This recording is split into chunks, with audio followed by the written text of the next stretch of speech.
Everyone, good evening and welcome back to my new blog. और आज दिन है ट्यूसडे और अभी शाम का टाइम है। तो मैं यहाँ पे कर रही हूँ शाम की दिया बाती। तो शाम की जो पूजा होती है वो 5:30 से 7 बजे कर लेनी चाहिए। इस टाइम के बीच में यही अच्छा टाइम होता है पूजा करने का। तो शाम की पूजा में जो भगवान जी का पानी का गिलास होता है और जो भोग की कटोरी होती है उसको मैं धो लेती हूँ। और बाकी के बर्तन नहीं धोती हूँ, बाकी के मैं सुबह ही धोती हूँ। शाम के टाइम सिर्फ दो ही बर्तन धुलती हूँ, एक तो पानी वाला और एक भोग वाला। तो चलिए, यहाँ पे मैंने 2 दिए जला लिए हैं। एक तो भगवान जी के लिए जलाया हुआ है, मंदिर में जलता रहेगा। और एक मैं दिया लगाऊंगी तुलसी मैया को। तो शाम के टाइम तुलसी मैया को दीपक ज़रूर लगाएं, बहुत ज़रूरी होता है। और एक तो घर में ना पॉजिटिविटी आती है तुलसी मैया को दिया लगाने से। और एक जो तुलसी मैया का जहाँ गमला होता है वहाँ पे उजाला रहता है, शाम के टाइम बहुत ज़रूरी होता है। तो यहाँ पे मैंने तुलसी माता को दिया लगा दिया है और इधर मेरी पूजा हो गई है।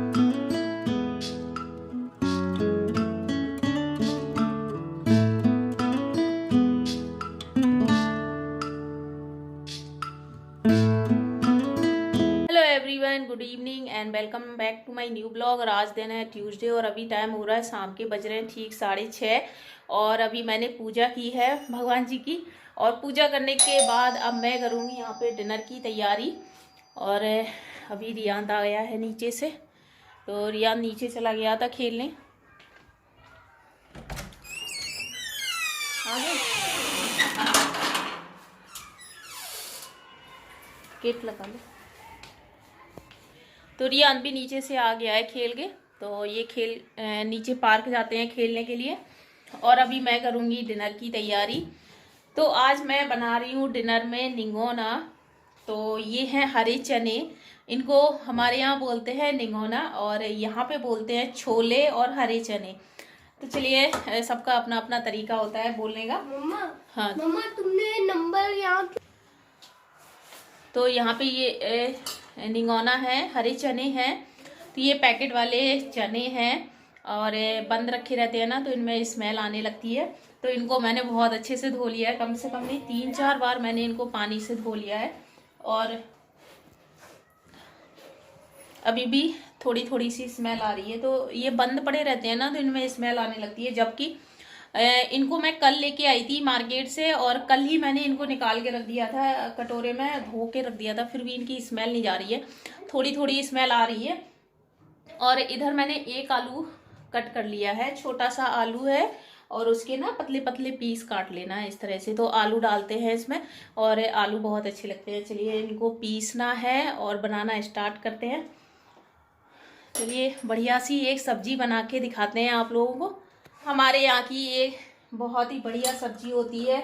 और हमारे यहाँ तो ये खेत के ताज़े ताज़े चने आते हैं, बहुत अच्छी लगती है इसकी खाने में सब्जी। लेकिन यहाँ की मुझे ज़्यादा पसंद नहीं आती। ये देखो काले काले से हो गए हैं, ये देखो, क्योंकि ना ये रखे रहते हैं ना तो ये काले पड़ने लगते हैं।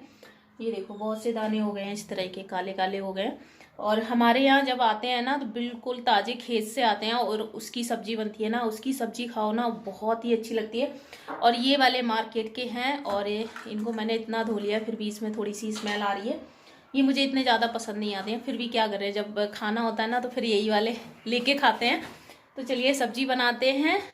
तो आज बनाने वाली हूँ मैं बढ़िया से निंगोना। तो ये यूपी की फेमस सब्जी होती है और हमारे यहाँ तो ये बिल्कुल ताज़े ताज़े जो बूट आते हैं ना उनसे निंगोना निकाल के बनते हैं। तो वो निंगोना की सब्ज़ी बहुत अच्छी लगती है खाने में।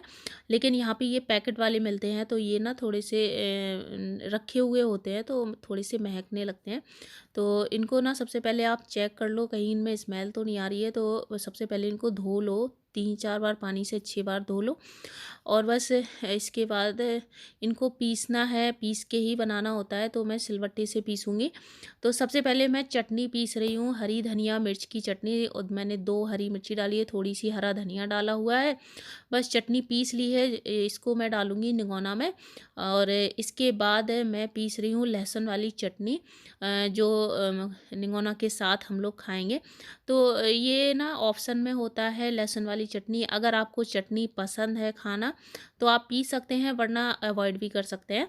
तो तो यहाँ पे मैं थोड़ी सी चटनी पीस लूँगी और इसके बाद मैं पीसूँगी निगोना। तो सबसे पहले मैंने चटनी वाला काम ख़त्म कर लिया है, क्योंकि ना अब इस पे मैं चने पीस लूँगी। 2 तरह की चटनी पीस ली है। ये है हरा धनिया और हरी मिर्ची की चटनी है, और ये है लहसुन वाली चटनी। चलिए अब मैं पीसूँगी चने। और अब मैं यहाँ पे चने पीसूँगी। तो इनको आप ना मिक्सी से भी पीस सकते हैं और सिलबट्टे किसी से भी, जिससे आपकी मर्ज़ी हो उससे आप पीस सकते हैं।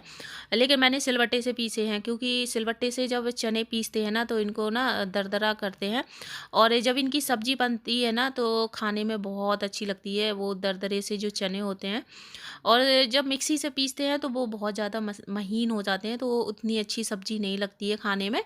और यहाँ पे चने मैंने पीस लिए हैं, और इनको पीसने में थोड़ी सी मेहनत लगती है, लेकिन इस जो सिलबट्टे से पीस के सब्ज़ी बनाते हैं ना उसका टेस्ट अलग ही होता है निगोनों का। और बस यहाँ पे सिल को भी मैं धो के रख दूँगी, और इसके बाद मैं बनाऊंगी सब्जी।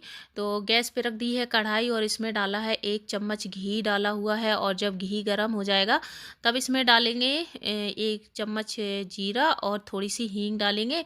तो हींग बहुत ज़रूरी होती है, हींग से ही अच्छा टेस्ट आता है, और इससे मैं हींग जीरा से तड़का लगाऊंगी।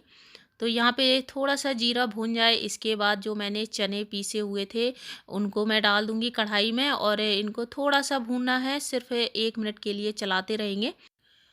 और यहाँ पे मैंने एक छोटा सा आलू कट कर लिया है, उसके छोटे बिल्कुल पतले पतले पीस काट लेना है। और आलू ऑप्शन में है, अगर आपको पसंद है आलू निगोनों में तो आप आलू डाल सकते हैं, वरना आप बिना आलू के भी निगोना बना सकते हैं, वैसे भी अच्छे लगते हैं। और यहाँ पे जो चने मैंने डाले हुए थे कढ़ाई में वो भी भुन गए हैं। तो लगभग 1 मिनट इनको भूनना होता है घी में, और इसके बाद इसमें डालेंगे पानी। तो मैंने लगभग 1.5 गिलास पानी डाला हुआ है, और पानी डालने के बाद इनको मिक्स करेंगे अच्छे से। और जब ये चने अच्छे से मिक्स हो जाएं पानी में, तब इसमें डालेंगे आलू, और इसके बाद डालेंगे नमक, और इनको ढक के छोड़ देंगे पकने के लिए, बिल्कुल मीडियम फ्लेम।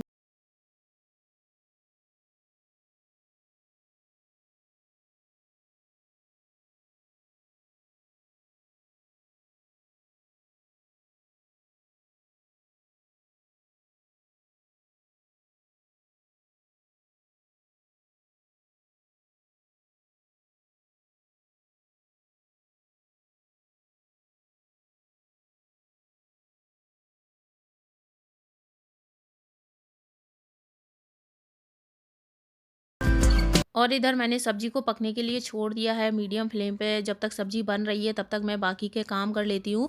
तो यहाँ कपड़े मेरे सूख गए हैं बालकनी पे, तो सारे कपड़े मैं उठा के अंदर करूँगी और इनको फ़ोल्ड करके रख दूँगी। तो ये सारी टॉवल वगैरह हैं सभी की, और वूलन कपड़े हैं जो मैंने आज धुले थे वो सूख गए हैं। अब इनको मैं फ़ोल्ड करके और रख दूँगी। तो कपड़े भी मैं थोड़े थोड़े करके रखती जा रही हूँ, क्योंकि अब तो ठंडी है ना वो थोड़ी सी कम हो गई है। तो बहुत ज़्यादा कपड़े निकले हुए हैं, बिल्कुल अलमारी में स्पेस नहीं है इनको रखने का। तो इसीलिए मैं थोड़े थोड़े कपड़े धुल के रखती जा रही हूँ, तो मेरे लिए ही ईजी होगा। और वैसे भी इतने ज़्यादा कपड़े अब पहने नहीं जा रहे हैं, ठंडी थोड़ी सी कम हो गई है। और यहाँ पे मैंने कपड़े रख दिए अलमारी में फ़ोल्ड करके, और इसके बाद मैं जाऊँगी किचन में और यहाँ पे भी सब्ज़ी चेक कर लूँगी।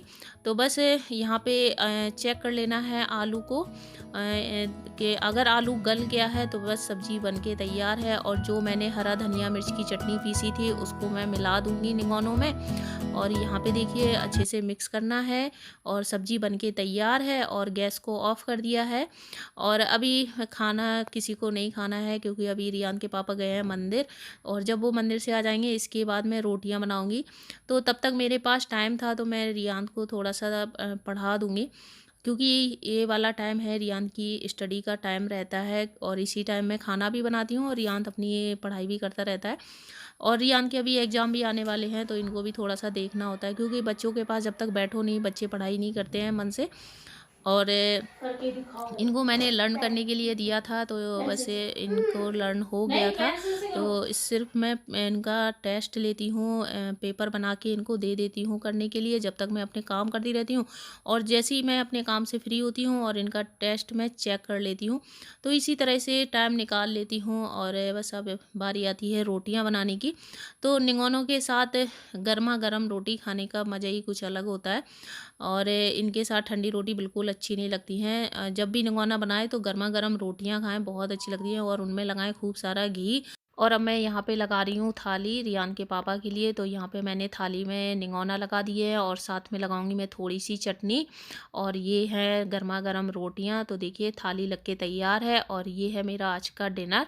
और डिनर हमारा हो गया है और इसके बाद बारी आती है बर्तन वगैरह धुलने की। तो बर्तन सब धुल गए हैं, किचन भी क्लीन हो गई है। तो शाम को भी मैं किचन को साफ़ करके ही रखती हूँ, क्योंकि ना शाम को भी जब खाना खाने के बाद किचन को क्लीन कर देना चाहिए।